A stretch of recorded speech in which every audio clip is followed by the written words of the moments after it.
Just days into Donald Trump's second presidency, he is already trying to make major changes through executive orders.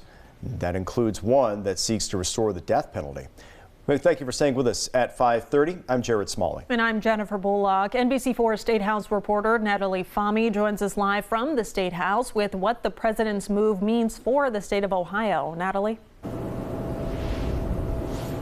Jennifer, Jared, most states do permit the death penalty. Ohio is one of them, but we haven't used it in years. And even with this executive order, the debate on whether to abolish the death penalty here at the State House will live on. The death penalty is not effective. That's the thing. It should be rare, but it should be preserved and it should be available. President Trump's executive order says capital punishment can, quote, restore order in response to evil, and that it should be respected and faithfully implemented. Representative Brian Stewart says this falls in line with what most Republicans want. Capital punishment is the most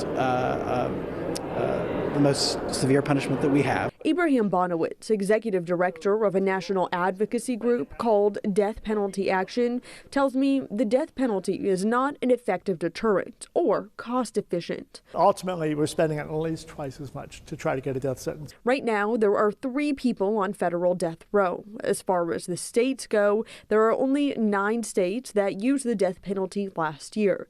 3 had their first execution in more than a decade.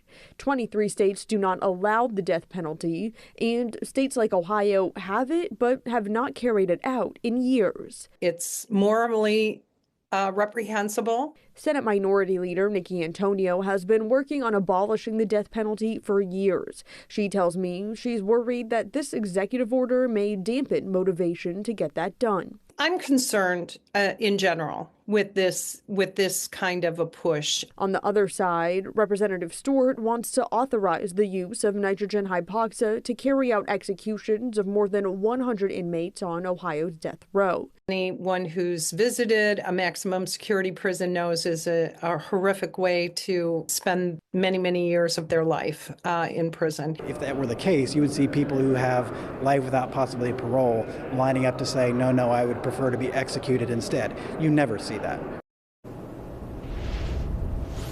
Both the legislation to abolish the death penalty and to authorize the use of nitrogen hypoxia will be reintroduced this General Assembly. Governor Mike DeWine did not offer any new comment on this topic today, but is not expected to authorize any executions during his last 2 years as governor.